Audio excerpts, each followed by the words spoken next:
Hello, everyone, and welcome to part 2 of Living the Herbal Way, where today I'm going to be diving into the different options that you can use, the different herbal options to create a more soothing and welcoming home space.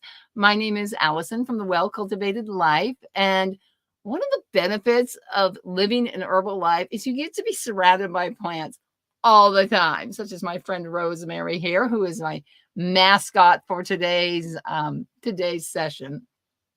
But what we find is that a lot of people really don't have a plant or nature connection anymore.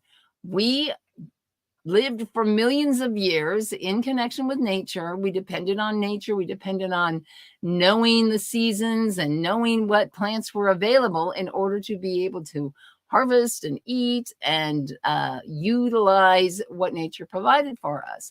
Now we can live our entire life inside if we choose to. We are inside our house and inside our car and inside our office and so on.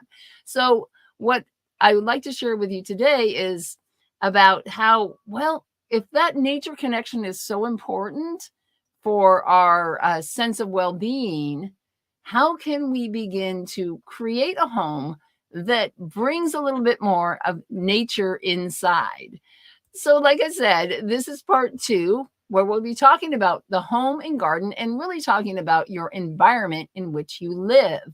And part 3 is going to be all about the kitchen, and part 1 was more about our self-care. So be sure to check out those other videos as well.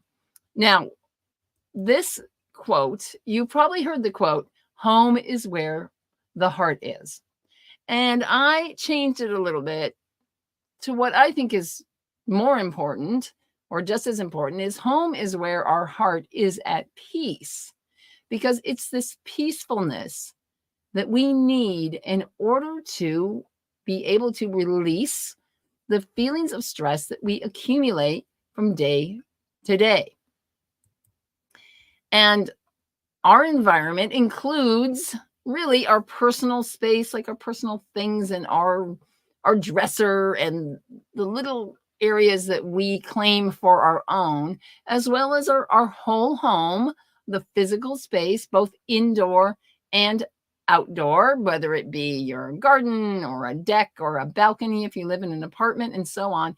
And so if you were to look around, if you were to make a little assessment, would you say that you are living in a place that's got good vibes, right? Is this a place where you can come home and immediately feel relaxed? Because our home space and the ability for us to relax is very, very important.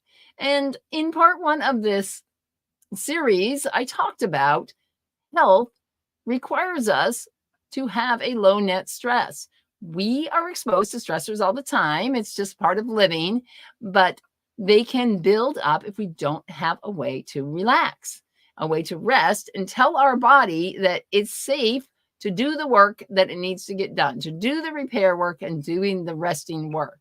We talked about emotional and psychological stress, which herbs are fantastic for helping with those. And then in part 1, I really focused in on chemical stress, meaning the chemicals that we're exposed to in our body care products and our self-care products. So be sure and watch part 1 if you missed that.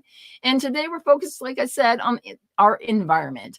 And mostly, there are some things we can't control about our environment. We can't control the sound of the sirens going by on the street, and we can't necessarily control the pollution that somebody else puts into the air, but we certainly can create a safe and nurturing space for ourselves in our own home. So, like I said earlier, we used to live a lot with nature, and that is really what is missing, in my opinion, from a lot of people's lives, meaning that they're not getting the ability to regenerate and rejuvenate from being in nature.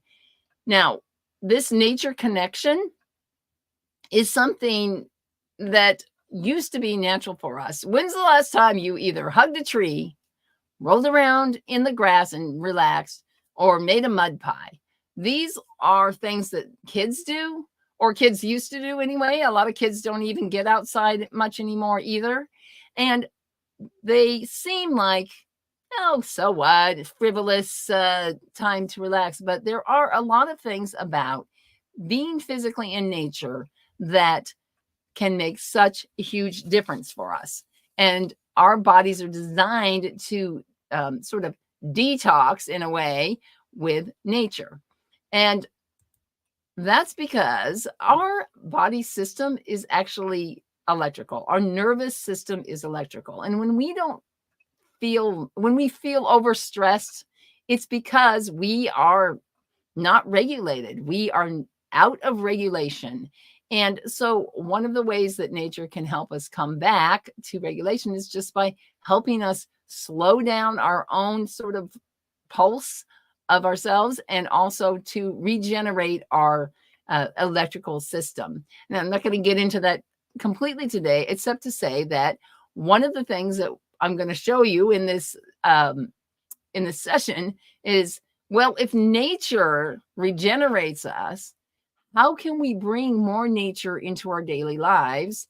And of course, because I am an herbalist, although there are lots of parts of nature that could be helpful for us, like these beautiful rocks, we can have crystals, we can bring in all kinds of, we could do like a little waterfall element in our home and things like that.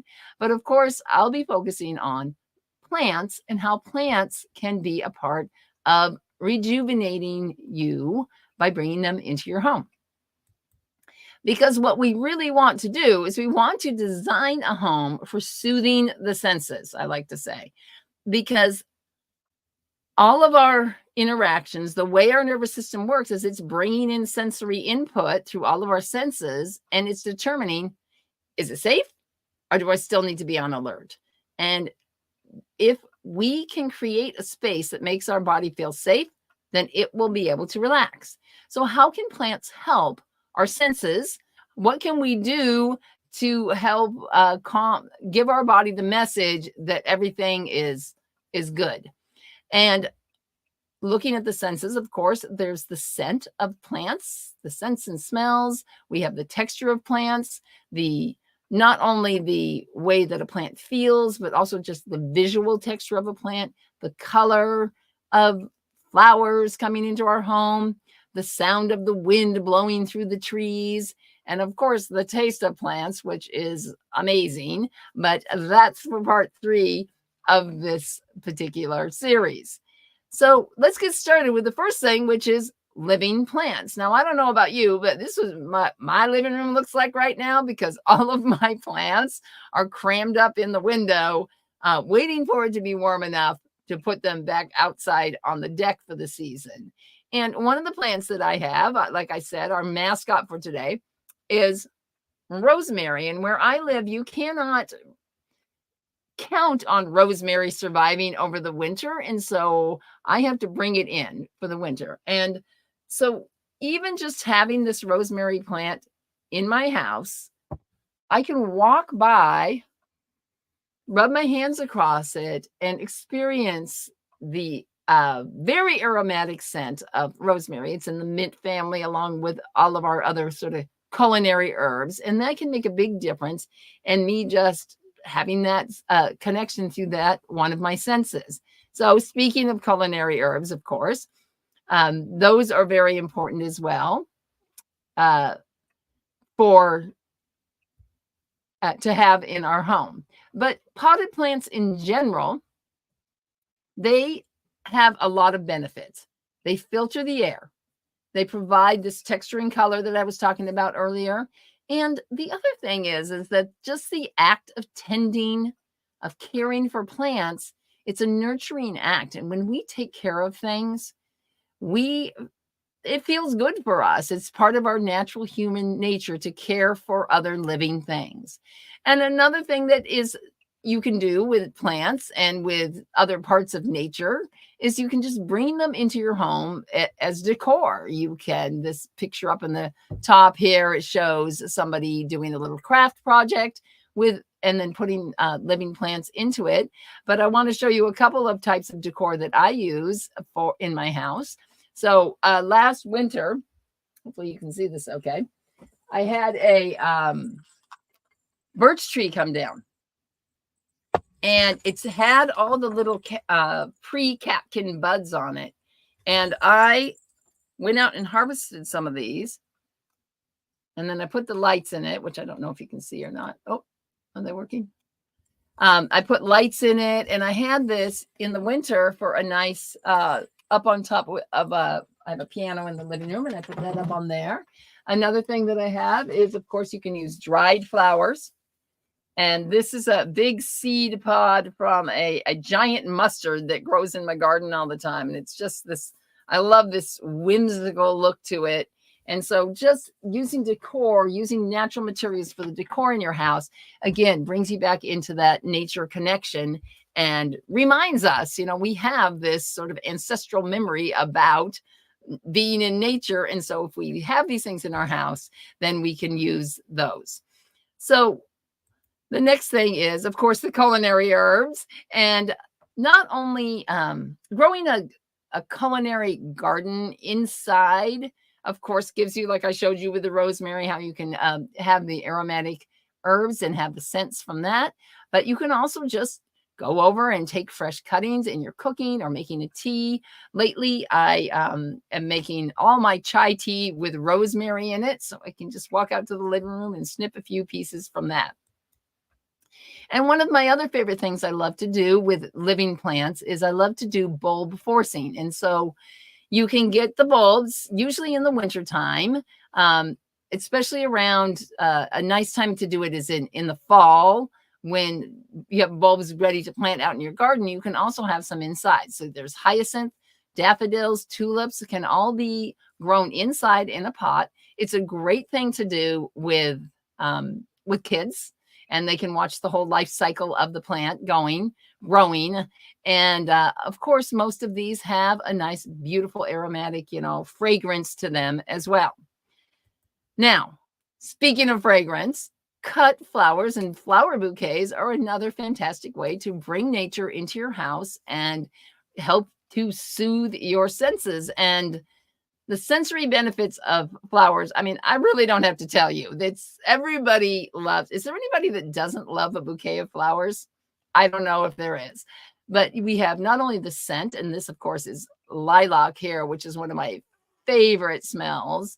I recently planted a lilac right, there's a window right here, and I'm hoping it'll bloom this summer, and then I can open my window and just get the scent of lilac coming in. The color and the texture and just the living, vital vibration of a living flower bouquet can just be so soothing to us. Now, aromatherapy, I'm going to share with you several different ways that you can get some more, you can use herbs and use the flavor and the scent of the herbs in your home. So the first way is just generally using aromatherapy from essential oils. And this is a picture of somebody putting some essential oils into a pot of water that they're going to be simmering on the stove. And simmer pots is a great way to get a awesome, delicious, relaxing smell into the air of your home and to scent your home. And this simmer pot here, it looks like they're doing something like a mulled wine type. Now, you don't have to use the wine. You could make a mulled wine, I suppose, but you could also just do it in water. And then the smell of the aromatic herbs like the anise and cinnamon and cloves and things like that you put in comes out into the air. And it's very, very soothing and relaxing. Another way that you can use some aromatherapy by diffusing herbs is using essential oils and just putting them into one of these diffusers. And I got my diffuser set up today that I am using here. And I just have some lavender in there. There are all kinds of different essential oils that you can use for aromatherapy. I'm not an aromatherapy expert, but the other day or earlier today, where did my paper go? I was on Instagram and somebody posted this list of how do spring scents influence our mood. So I thought, well, this is perfect timing. I'm going to share it with you now. And what she wrote was that blooming flowers can promote feelings of joy and appreciation. Damp soil, the smell of new soil, promotes feelings of growth and new beginnings. Fresh herbs like basil and mint stimulate the senses, inspiring creativity and boost energy.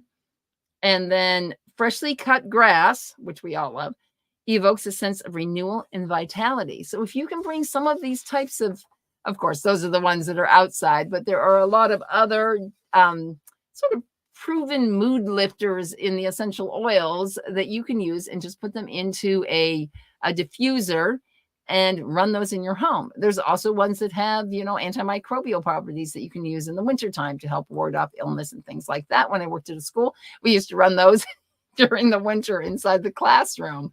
But there are some types of diffusers and things that should you or should you not use. I'm not sure what this style is here with the sticks, what that's officially called, but that has a scented liquid in the bottom, and then it has, I think, bamboo sticks where the scent comes up and it kind of diffuses up there. And then there is the type that goes into the outlet. And so the question is, there's nothing wrong with these types of diffusers. The question is, what are you putting into the diffuser? Because when it comes to essential oils, there's a lot of fakes, and the fragrances. If you saw part 1 of this, we talked a lot about the chemicals and what is a fragrance and who knows. That's the answer to that. We have no idea what's in a fragrance as far as an ingredient goes. So whether you use these or not, just be mindful. Well, what am I going to put in for my liquid? And I want to make sure that it's chemical free, because the sense of smell, our sense of smell is the number one sense for giving us a feeling of safety. When we lived in the wilderness, think if you smelled something burning, you would immediately be alerted to danger. And so we want to make sure that this is why I'm focused a lot on what do things smell like in my home, because those are very important for giving us a sense of safety versus danger. So just be really mindful of what you're putting into any kind of diffuser that you might be using. Now, the other way that we can get scents and that we can use herbs to not just put a scent into our space, but also to clear our space is by burning herbs in different ways. And that includes both incense and smudge sticks. So burning herbs is an age-old tradition, but one of the things that you need to be aware of is that some of the most popular ones that are used in this day and age are being harvested very unsustainably. And so you want to make sure you know that you're using sustainable herbs. And then again, you always want to know, am I sourcing from a quality source? You don't want to have anything that's tainted in any way if you're going to be putting it into your home. So sustainable herbs include pretty much anything that you could grow in your garden: mugwort, lavender, juniper, which is, there's many, many different types of juniper, and they are used a lot in landscaping. There's a specific juniper that's more the herbal juniper, but if you're mostly just doing this for the smell, then you could probably use anything from your garden. Garden sage, like our culinary sage, rosemary, of course. Don't worry, honey, I'm not going to cut you and burn you. Any types of evergreens, such as cedar is a really lovely one, pine, and so on. And of course, roses. But the ones you do not want to use are these two: white sage and Palo Santo. And I just went on Amazon and I saw this company, and I'm not dissing the company specifically, so I covered up the name of it. And here are these incense cones of white sage and Palo Santo. And the thing is that these two plants These are been used by indigenous people for of ritual ceremonies for thousands of years. And unfortunately, they've gotten kind of co-opted by regular, middle class people in America. And that's not to say that we don't get to have our own rituals and we don't get to use herbs in this way. But the real problem comes with the harvesting of these plants. And because of the popularity, especially white sage, it's becoming endangered. It's very endangered because a lot of people go out and harvest it for, like, you can buy this stuff at a big box store. That's not a good sign if there's that much being harvested. So just be really mindful. What is your source and which plants should you just not use?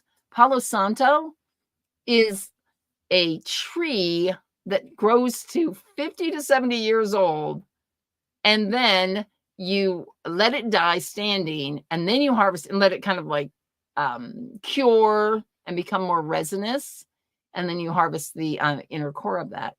That's not a sustainable type of practice for hundreds of thousands of people to be using. So just be mindful about what you're using. And again, there are just so many different plants that we can use from our own gardens, and we don't have to use these other endangered herbs.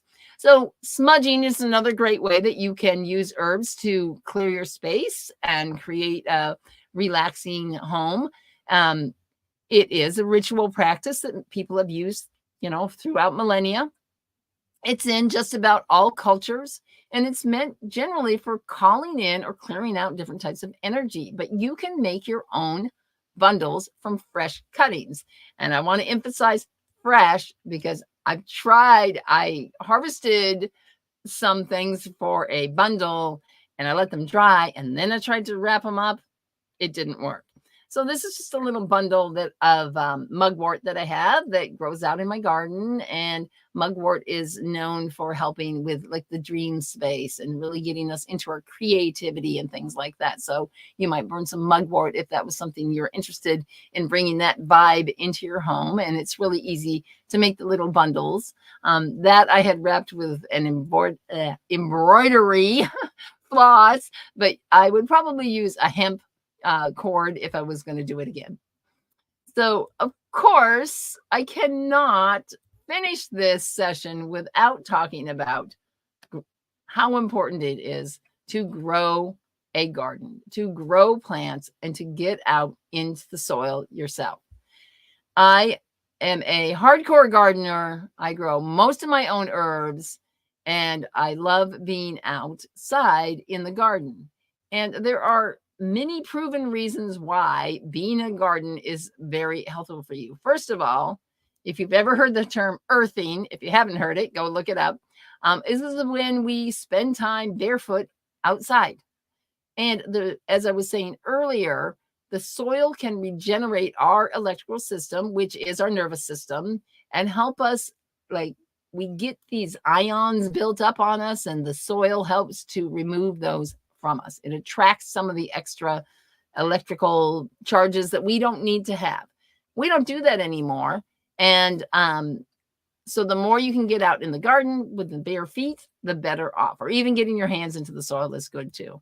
Being in the garden is meditative. It helps to promote a calm mind, and you get into sort of a flow while you're planting and weeding and being in with the plants and touching the ground and so on. And that is another great way a great benefit of being in a garden or having a garden. And again, the nurturing. We care for the plants and they care for us in return. And this is a picture of an herb garden. We've got echinacea, we've got some yarrow and other plants in the background that someone could harvest for their own health while they're caring for the plants. And it's just such a mutual, beautiful reciprocity between the plants and the people, because we have always had a relationship with plants, and it looks different for every different person. So whether you are into a formal garden, maybe you're the kind of person that structure and organization just makes you feel safe and calm, and you might like something more formal. Maybe you like the vegetable garden and you'd like to put that into the nice rows and grow your own food and really go the whole cycle from seed to plate, or whether you are simply growing a few geraniums and some nasturtiums on your deck, that either of these is beneficial for you. Now, I, of course, if you can imagine me, what kind of garden do you think I have? Is it the formal garden or is it the whimsical garden? Well, here I am in my element out in my garden, and you can see that in the background is a giant patch of mint. There's my weedy friends growing all over the place. And I planted some peas, and it's just a place where I like to be all of the time. So thank you so much for coming to this part 2 of Living the Herbal Way. And in summary, here's what you can do to create a more relaxing and connected home that makes you feel soothed, that makes you feel welcome, and then makes you feel like your body can relax. And that is by focus on just having natural decor around. Whether it's dried flowers, fresh flowers, living plants, bring those into your home. Use the different scents and colors and textures of the natural materials to soothe your senses in whatever way works for you. And then just make sure to get your hands and your feet into the soil on a regular basis as soon as it's not frozen. Learn more about Living the Herbal Way at thewellcultivatedlife.com. That's my website. And be sure to like and subscribe to this channel so you can so you don't miss any of my upcoming promotions and or videos. Thanks so much for joining me, everybody. Take care. Bye-bye.